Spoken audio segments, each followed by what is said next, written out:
The shocking chaos in SAPS over Matlala and Katiso Molefe's Big Five Cartel and AKA's murder.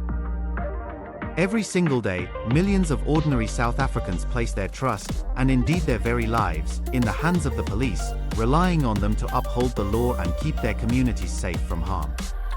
But what happens when that fundamental trust is shattered, when the very individuals sworn to protect you are themselves entangled with figures like Vusimuzi, Matlala and Katiso Molefe, alleged to be at the heart of a criminal empire known as the Big Five Cartel? A rapidly escalating scandal within the SAPS is now raising profoundly alarming questions about the pervasiveness of corruption, the insidious influence of political interference in police operations, and the overall ability of law enforcement to effectively carry out its core mission. The tragic and still unsolved murder of Kiernan Forbes, who was popularly known as AKA, has become a powerful and deeply emotional rallying cry for justice, exposing a system that appears to be deliberately designed to protect powerful criminals, silence courageous whistleblowers who dare to speak out, and allow corruption to flourish unchecked. This isn't merely a detached story about faceless politicians and anonymous police chiefs engaged in a power struggle, it's a deeply personal story about the safety and well-being of every single citizen of South Africa, a story that directly impacts your life and the lives of your loved ones. Are you truly safe in a society where the lines between law and lawlessness have become so dangerously blurred, where alleged criminals like Matlala and Molefe seem to operate with impunity? The answer, as we will demonstrate with irrefutable evidence, may very well terrify you and compel you to demand immediate action. The Big Five Cartel, as described in various testimonies, operates as a criminal network deeply involved in drug trafficking, tender fraud, contract killings, and cross-border vehicle hijackings. This group has reportedly spread its influence into political circles, working with high-profile figures for mutual gain. Katiso Molefe and Matlala stand out as central players in this setup, with connections that reach into the police and beyond. Molefe's name has surfaced in discussions about organized crime, while Matlala, a businessman with a history of controversial deals, has been accused of using his ties to manipulate outcomes in his favor. Their alleged cartel has penetrated areas where decisions about money and power are made, creating a system where illegal activities blend with legitimate business and politics. Adding to the disorder is the murder of AKA, which happened in Durban and led to arrests that sparked major conflicts within SAPS. The case highlighted tensions between key leaders, particularly suspended Deputy National Commissioner Shadrach Sibiya and KwaZulu-Natal Police Commissioner Lieutenant General Nhlanhla Mkhwanazi. A well-known musician, 35-year-old, and his bodyguard, who was said to be 84 years old, was shot and killed in Molefe on Florida Road on Friday night. What we have for now is that the musician and his deputy DJ were having supper in the restaurant. So as they were leaving to their vehicle, two unknown gunmen came across the street on foot and opened fire on them, killing them instantly. It is early stage, but we will be investigating 2 counts of murder, and with the hope of finding the culprits. Thanks so much, Minister, and greeting once more to all of you. I'm going to be very brief with regard to the presentation that we're making this evening. As the Minister said, there's a total of 6 suspects that have been arrested and detained in connection with the murder of the 2 individuals, Mr. Kiernan Forbes, also known as AKA, as well as Mr. Tabelo Motswane, who's also known as TIPS. The incident that happened on the 10th of February in Florida, here in Devon. These 6, they played different roles during the operation. We have a coordinator, who's basically the master of everything, is in custody. We have 2 shooters that you also on social media. We have 2 spotters that were one of the spotters was inside the restaurant, observing and watching Mr. Forbes and his friends, as well as the organizer of firearms and vehicles, because the vehicle used as getaway firearms that were used to shoot, they all hired. As I said, the 6 of them. The spotter initially followed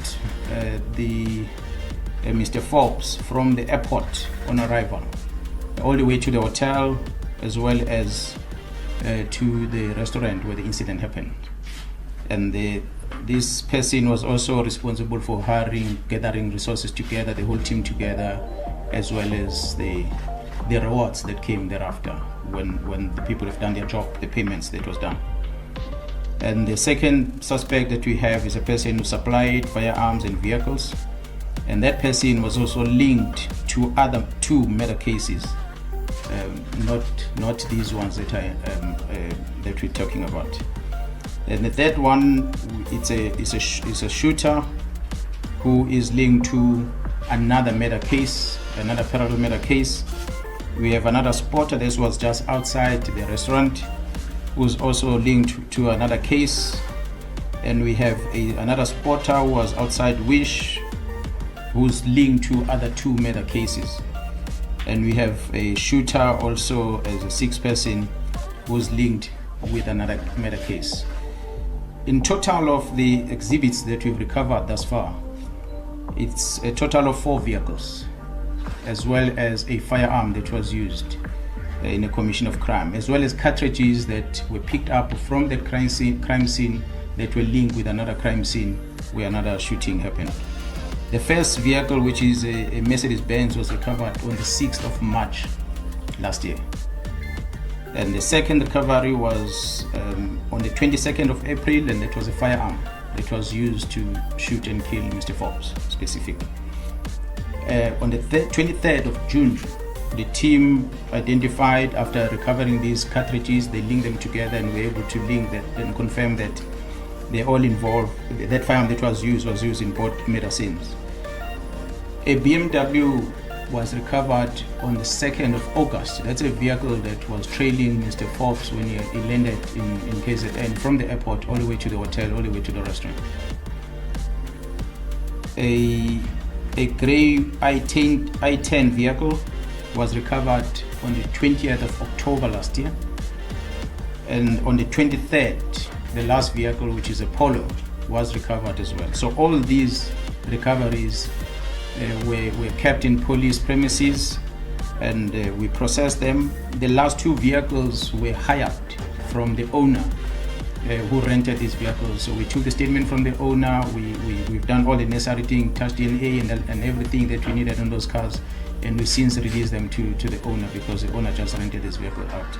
So we've got all the evidence of the person who rented the cars. We have all the evidence, and we're comfortable with that case. Yeah, General, he sounds like a very aggrieved man. Before I let you go, are you a criminal? He's referred to you. He said in that meeting that the police minister had organized at his premises, you didn't say anything in that meeting, and he basically said there can basically be no peace between a police officer and a criminal. That seems to have been suggested that you are a criminal?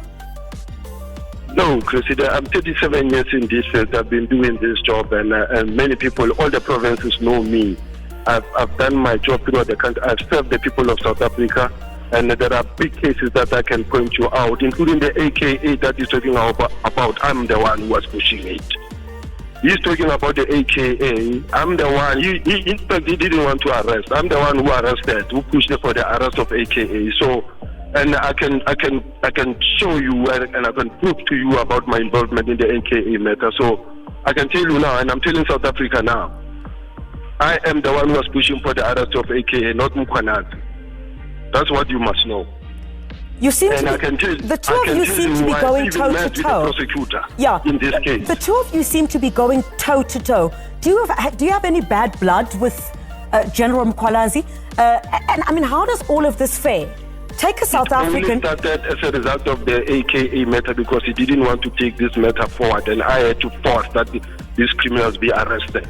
Okay, you're saying that General Mkhwanazi, you're saying General Mkhwanazi did not want, what do you mean General Mkhwanazi did not want to take the AKA matter forward? He was not doing anything up until I pushed for these people's arrest. I've met with the team more than 6 times. I've interacted with them. I've interacted with the team and the prosecutor and the National Commissioner in his absence. And we pushed for these people to be arrested, and they were arrested. So what is talking about we have arrest in KZ and there's no arrest in Joburg? I'm the one who pushed AKA. You're basically accusing him of defeating the ends of justice.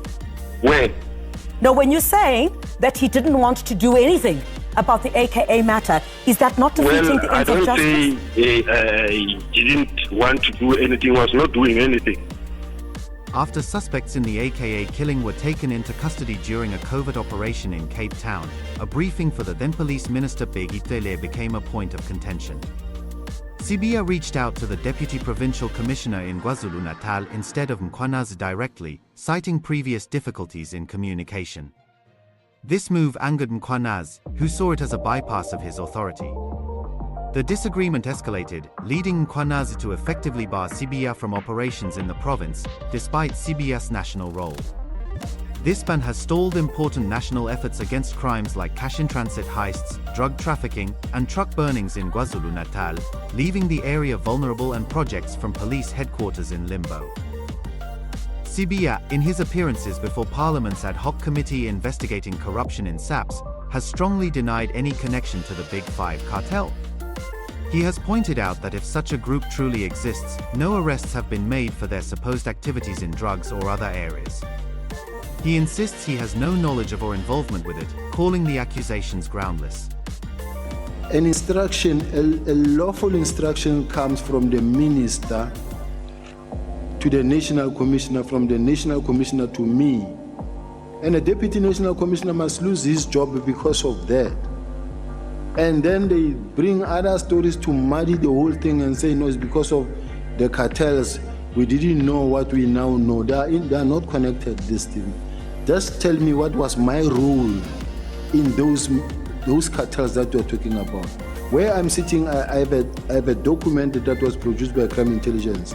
When the minister said, I want to know who's supplying firearms. Where do these firearms coming from? Why are we not able to arrest these people that are supplying the firearms? And who's supplying drugs? Where do they manufacture drugs? Do we know who are the kingpins? Do we know where the clandestine laboratories are? Why are you not arresting them? The presentation was presented by Crime Intelligence. We have those presentations. The Big Five that is being spoken about is not there. And if it is indeed true, it is there, it exists, why are they not being arrested? For drugs or for whatever reason it may be. But personally, I'm not involved in the Big Five. I don't know the Big Five. So I'm just saying, you ask a simple question, are there cartels or are there factionalism in the South African Police Service? I'm tempted to say yes, but I think it's better left to this committee to look at what is happening after our presentation and decide on that statement. These denials come against a backdrop of claims from his superiors, including National Police Commissioner General Fanny Matlala and Mkhwanazi, who have accused him of corrupt practices.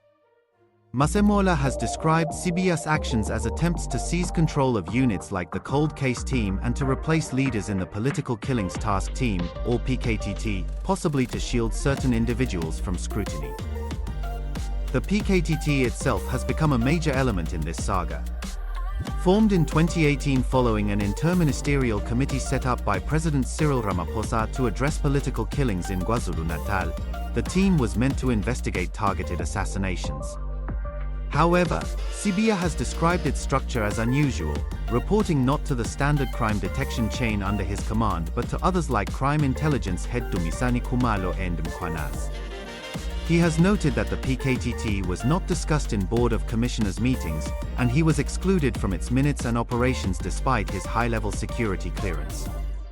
Sibiya has argued that the team was deployed to unrelated matters and operated in secrecy, with only a few people understanding its true functions. The message says, as we speak, the dockets are on their way to General Sibiya, and that was January. The dockets were only brought to the office of the DIFCOM on the 28th. The handing over was done on the 28th of March. So which means what is contained in the SMS is not right.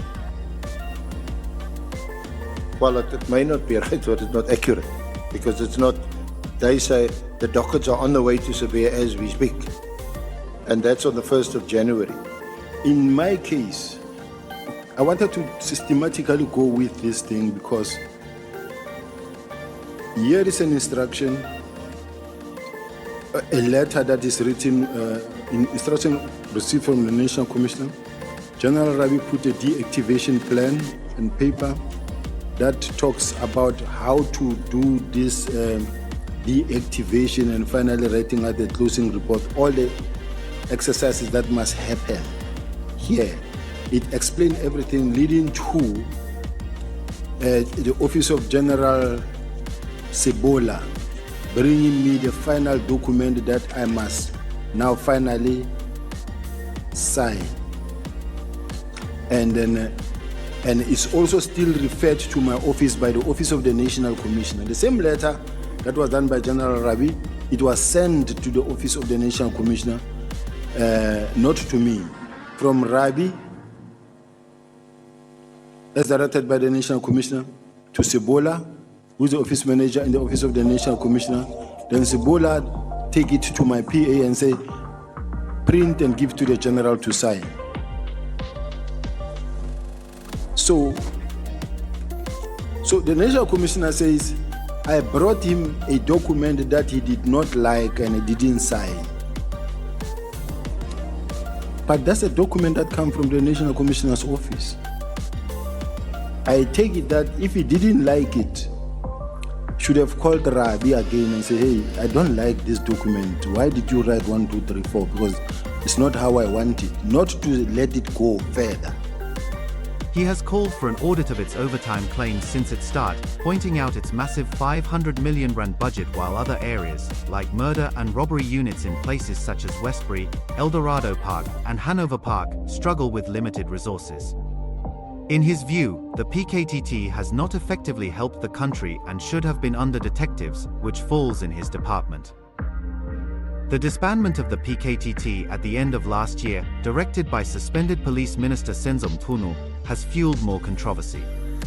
Mkhwanazi has alleged that this move, along with Sibiya's order to centralize 121 dockets from the unit to police headquarters in Pretoria, was part of an effort to capture and protect criminal elements. Sibiya counters that the disbandment was an administrative decision, not a plot, and that the team no longer added value. He has dismissed claims that dockets were left unattended in his office as false information. This conflict has created two opposing stories that the ad hoc committee must sort through, raising concerns about irregularities in SAPS command structures and the involvement of ministers in operational decisions outside normal channels. Complicating matters further are Sibiya's interactions with businessmen Brown Mkhwanazi and Matlala. Mkhwanazi, described as an ANC activist and Ramaphosa spy from the northwest, first contacted Sibiya around December 2024 to warn him about tender corruption and efforts by intelligence personnel to undermine him. Sibiya has admitted to meeting Mkhwanazi twice, once in Cape Town during the ANC's January 8, 2025 celebrations, where they greeted each other at a hotel, and briefly in Gauteng about a month ago. During the Cape Town meeting, Mkhwanazi forgot to pay a restaurant bill and asked Sibiya to cover it, but Sibiya refused. Sibiya maintains that their communications were about gathering potentially useful information, not friendship or improper dealings. He has emphasized that he works with information and would not block someone who might provide valuable insights, though he insists he never attended meetings organized by Mkhwanazi involving Mchunu or others. As for Matlala, Sibiya knew him as a service provider for SAPS, specifically for running a hospital at a police college through a healthcare contract. In February 2024, while Sibiya was acting National Commissioner, Matlala visited his office with an attorney to complain about being denied access to a facility for a tender he had won. Matlala provided letters from his lawyers and the Department of Public Works confirming a lease agreement. Sibiya consulted National Commissioner Masemola, who decided that Public Works could not dictate SAPS facility use and barred Matlala from the building. Despite this, the tender continued, and Sibiya's role was limited to relaying the feedback. He has stated that this was their only in-person meeting and that he did not know Matlala before, describing their interactions as very limited. These connections have been highlighted in affidavits and WhatsApp messages presented in hearings. For instance, messages allegedly between Mkhwanazi and Matlala from January 1, 2025, mention arranging a meeting for Sibiya and a minister to find a solution, and note that a task team harassing Matlala had been dissolved with dockets going to Sibiya. Sibiya has doubted the authenticity of these messages, suggesting that Matlala's phones might have been tampered with during a bail application process. He has called for the person who recovered the texts to testify. Additionally, allegations claim Matlala financially supported Mkhwanuzi's political campaigns, though these remain unproven and are part of ongoing investigations. The scandal has extended to raids and broader inquiries. Last week, heavily armed police, including the National Intervention Unit, searched Sibiya's home in Centurion, believed to be linked to Mkhwanazi's public allegations from a July media briefing. Mkhwanazi has called Sibiya an enabler of wrongdoing within the police, though he has not yet presented direct evidence of corruption. This raid came amid testimony about criminal infiltration, underscoring the pressure on SAPS leadership. Parallel to this, the Nhlanhla Commission, chaired by retired Judge Vusimuzi Nhlanhla, is probing these issues, summoning figures like Mkhwanazi to address claims of improper involvement in police matters as a civilian. The Commission has faced debates over closed hearings to protect witnesses, with media outlets arguing for openness to maintain public trust. Evidence leaders have sought in-camera sessions from October 13 to 17, 2025, citing risks to whistleblowers, ongoing investigations, policing methods, and informant safety. However, journalists have pushed for case-by-case decisions and redacted transcripts to uphold the principle of open justice. The presidency has also been drawn in, with spokesperson Vincent Mkhwanazi stating that submissions will be made to both the Commission and the ad hoc committee, asserting no interference by President Ramaphosa in SAPS operations.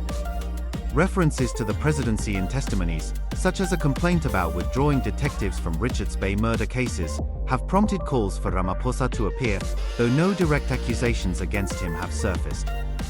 Tying into the wider corruption narrative is the case of Nhlanhla, linked to looting over 2 billion rand from Tembisa Hospital through fraudulent tenders.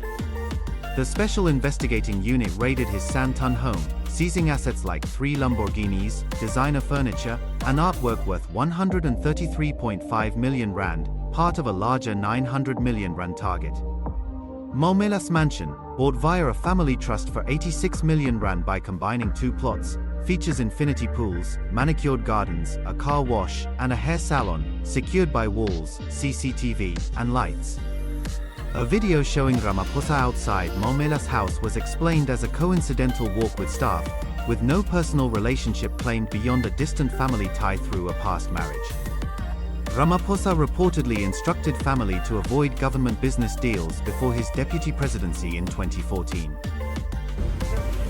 I need to come to the president. You don't need to come to me. You come to me. How are you, my brother? Yeah. I'll give you some love. I love you. I love you some love. I love you. How are you? Still better cameraman in the world. Yes.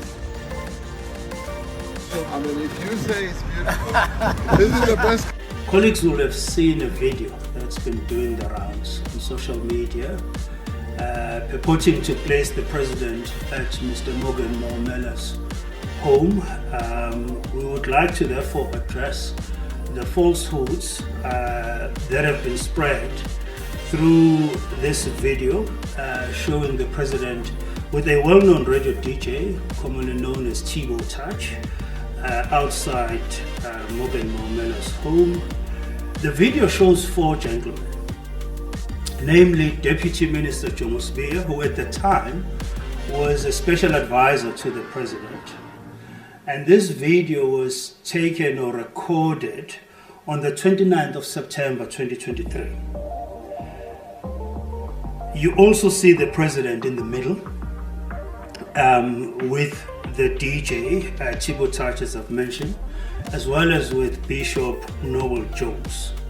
Now, colleagues will also recall, and it is well known, that the president loves to walk whenever he finds time, and that is how he keeps himself fit.